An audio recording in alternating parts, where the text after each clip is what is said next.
that was exciting. It always is. This is solo jazz guitar. Today we're going to talk about the terrifying world of improvising by yourself. Playing the changes, not playing the changes, getting it right, not getting it right, all those kind of things, I guess. I'm quickly going to take you through 10 tips that I found really helpful over the years. And at the end, I'm going to improvise again, but I'm going to give you some inner dialogue. I'm actually going to speak over it. You'll hear me talking about what I was thinking and feeling while I was playing. If I'm able to do that, we'll see. It's a bit of an experiment.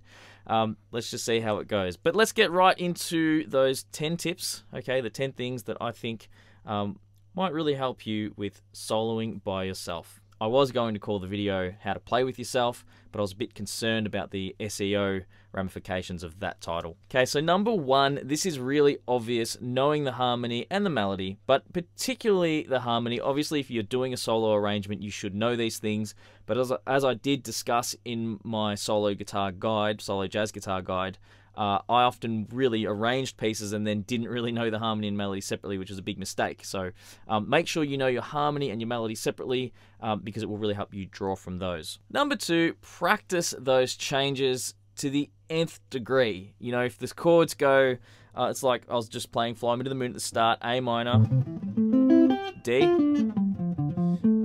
G, C. However you want to practice them, arpeggios, scales, singing what you play. Just make sure you know those changes and know loosely how you want to go about playing over those. Number three, a little ironic after the last one.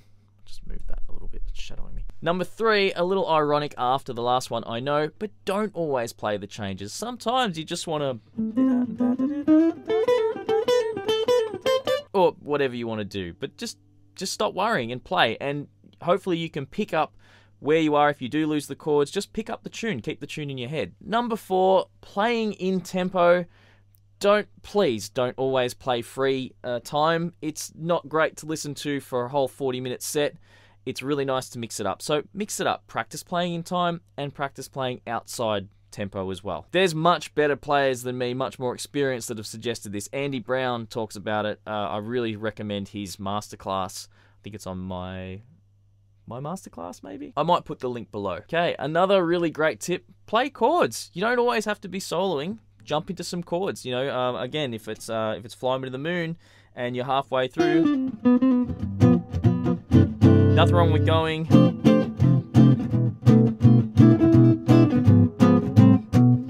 If you know the chords. It's amazing how many times I play any tune and still have to really think while I'm playing sometimes. It drives me crazy. Wouldn't you love to just not have to think at all? That must have been what it was like being someone like Joe Pass. Who knows? Number six, try to use different ends of the guitar.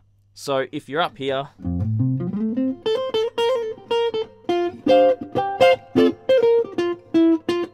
try and get up there at some point. We don't want to always just play at one end. Conversely, and a point that I wanted to make in practicing the changes, if you get the changes down pat in one box, you can do a heck of a lot. So keep that in mind if you really want to play the changes, for example.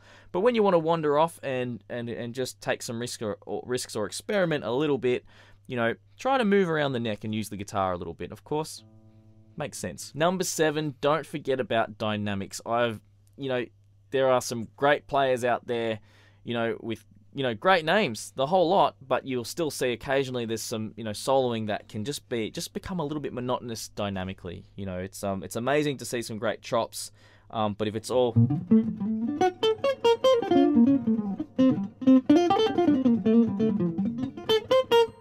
again, probably a lot better than that, but if it's all just kind of like mono volume, mono velocity, even think about rhythmic dynamics. So just try to make your solos dynamic. I think it makes it very, more entertaining for the audience or the people that are eating. Let's face it, we're not likely to be doing these kind of gigs in front of a particularly captive audience.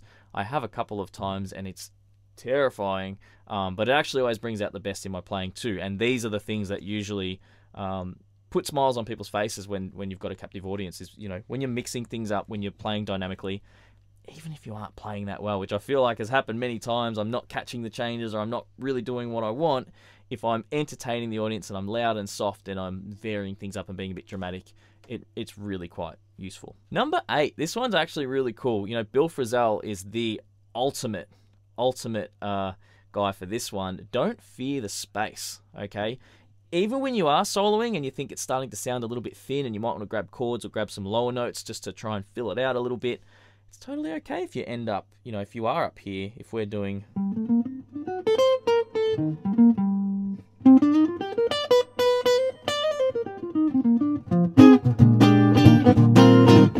because it leaves room. You can go into chords or do something later that fills it out a little bit more. That was a little bit of Someday My Prince Will Come.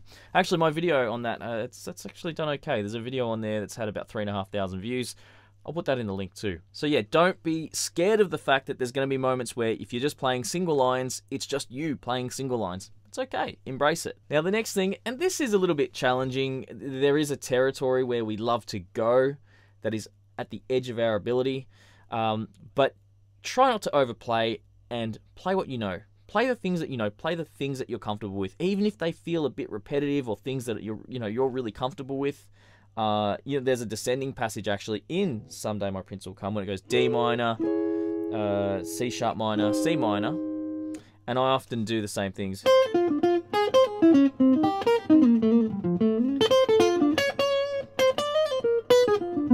Actually, there, that got a little bit different. I did something different, yay. But I often just end up playing the same thing, and it frustrates me. But the thing is, I can go away and work on that any time, but at the gig when I'm playing, if I overreach and make a mistake, people are going to tell. If I just play what I've heard myself play a million times, it's not the end of the world. In fact, it's better for the audience. They're going to hear it, and it's just going to sound good to them. It's not going to sound... They haven't heard you play that a million times, so you have to not worry about that stuff. The things that feel comfortable to you will sound new to other people. Do not worry. Just stick with what's comfortable, okay? I think it helps. Again, slightly, converse to the last one, number 10.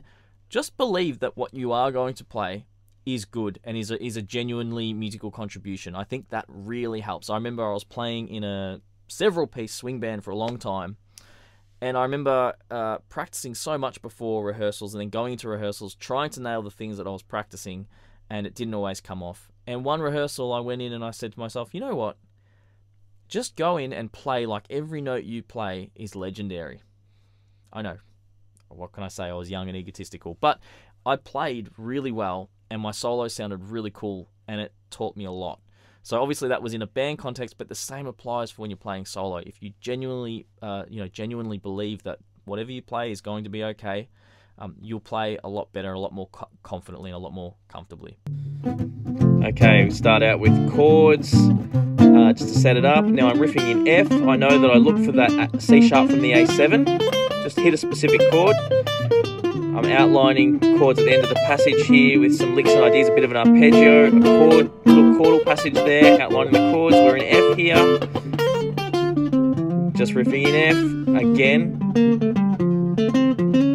That little A7 voicing, so I'm sort of, noodling in F, and then I always like to catch that C sharp or a voicing or a chordal thing. I play a little B flat major 7 over a G minor idea there. Some chords again, set up the key change. Let's just play some chords to give myself some space. Nearly lose my space, but find it, or my place. Into the key of C here. Just melodically kind of working through the chord changes. Get up the neck a little bit because it's I was down low, get up high. I'm kind of just riffing again here and arpeggiating a little bit. The chords move so quick, it's so hard to even think. But you can see there's a passage I go down low, there's stuff I've really practiced, so it's kind of rehearsed but launched, if that makes sense. This little passage here, I'm just setting up a return, an ending, okay? So I kind of went out of the form there. It's really hard. Let's stop that. Actually, it's very, very hard to tell you what I'm thinking there because at that pace, and those changes are so fast.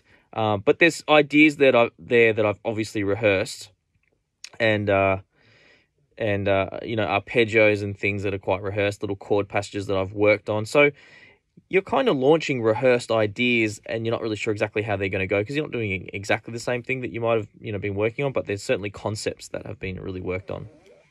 I knew it was going to be huge pressure trying to do that just for the video right now. But hey, it is what it is, and some cool stuff happens, some good stuff happens, some bad stuff happens. I definitely do believe on, when it comes to the sort of impulsive element of playing solo jazz, it's kind of one of the most fun parts. And, I'm trying not to stretch myself, but I'm trying to keep on those changes because that's how I like to play over that. Yeah, it is what it is. I hope you enjoyed that lesson. Make sure you click subscribe. There's going to be more of these lessons coming out. I'll try and get a couple out per month. And yeah, I really appreciate the support on the solo jazz guitar guide video. It's getting a lot of views, and that's been very encouraging. I will keep posting. Please comment, let me know what you think, and I'll talk to you guys in the next one.